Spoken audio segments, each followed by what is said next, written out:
자, 여러분들 반갑습니다. 경제수학 이번에는 계정 과목에 대해서 한번 대략적인 그 구조를 좀 살펴볼 텐데요. 그 계정이라고 하는 것은 그 자산 부채, 그 자산하고 비용, 그다음 부채하고 그다음 자본, 그다음 수익, 이렇게 되어 있는 부분을 우리가 계정이라고 하는 거고 그 계정에 마다 있죠. 계정 과목이 있는 거죠. 부채의 부채 계정에 해당하는 부분에서 각 항목들이 또 있거든요. 이렇게 생각하는 하는데 우리가 몇 가지 좀 살펴보고 살펴보도록 합시다.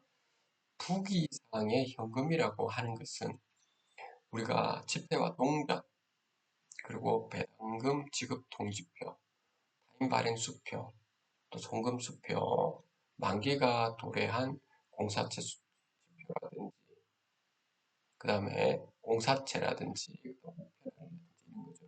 예를 들어서 갑사의 주식을 100주 보유 중이며 갑사의 결산 배당금으로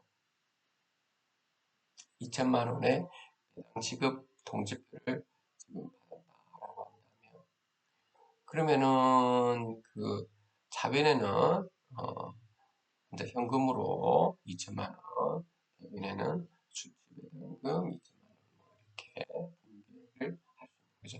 예금이죠, 예금. 예금도 한번 봅시다. 여기는 보통 예금과 당좌 예금이 있는데 보통 예금은 개인이나 법인이 언제든지 자유롭게 돈을 인출금할 수 있는 계좌죠.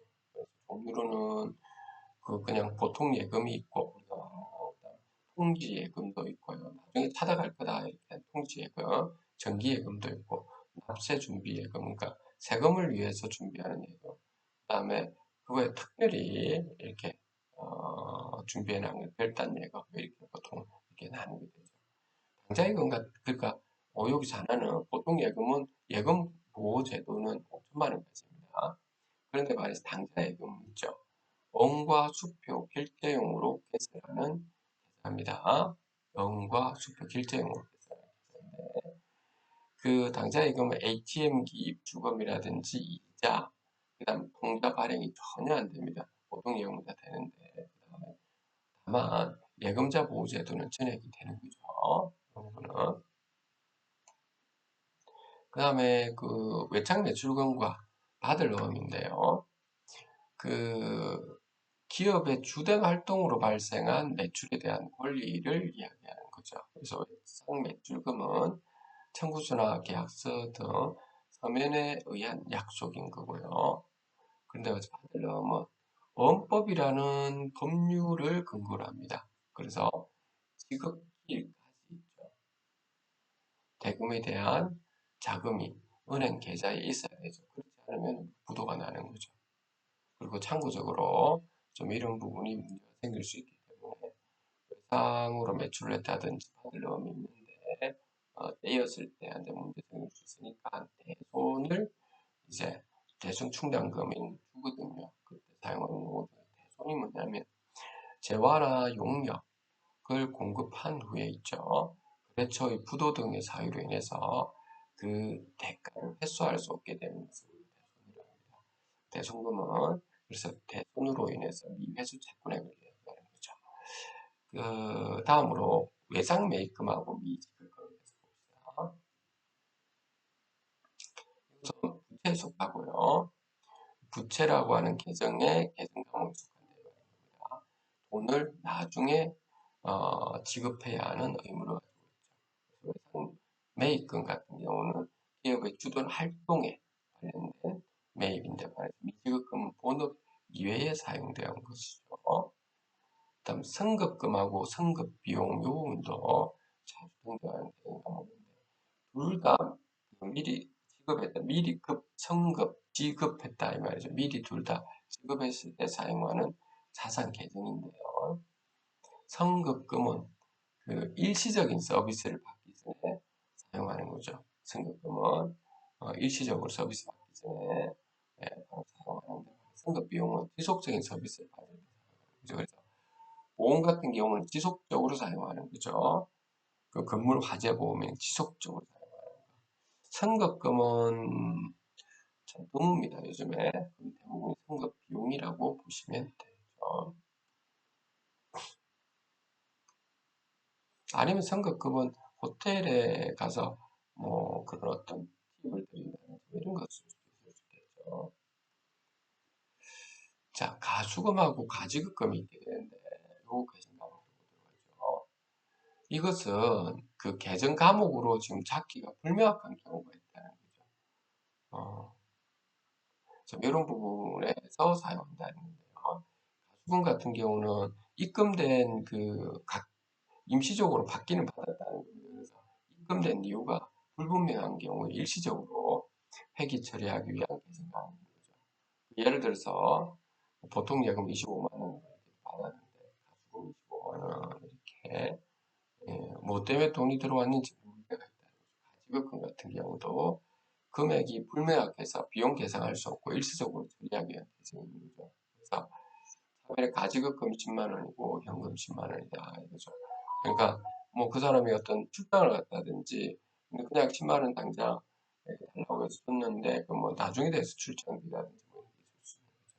뭐 이런 거죠. 그런데 가수금하고 가지금 같은 경우 원인이 판명된 것부터 임시 계정을 신속히 상기해야 되는 거죠. 그다음에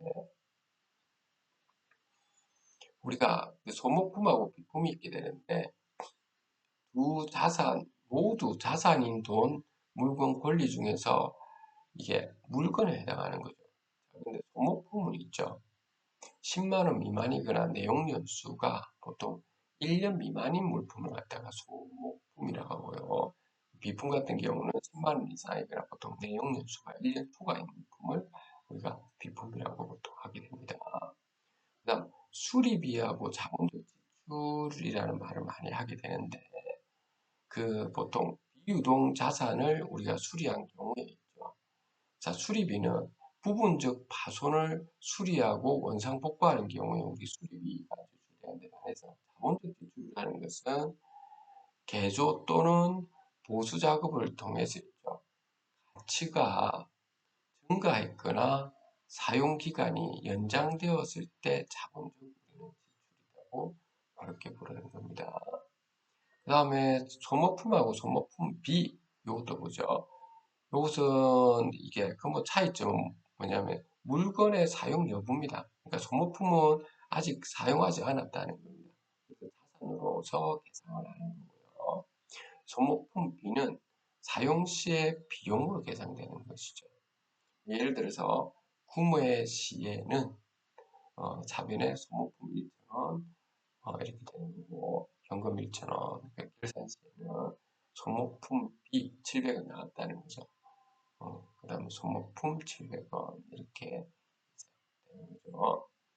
임원보수하고 종업원 급여 같은 경우에도 임원보수는 이사라든지 이게 감사 등 임원에게 지급되는 보수를 이야기하는 것인데 법인세 계산할 때 경비로 인정받기 위한 요건은 뭐냐면 정기적, 즉 매월 같은 액수의 급여가 지급되어야 되고요. 그 다음에 사전 확정 신고 급여들도 있습니다. 그러니까 보너스를 미리 있죠.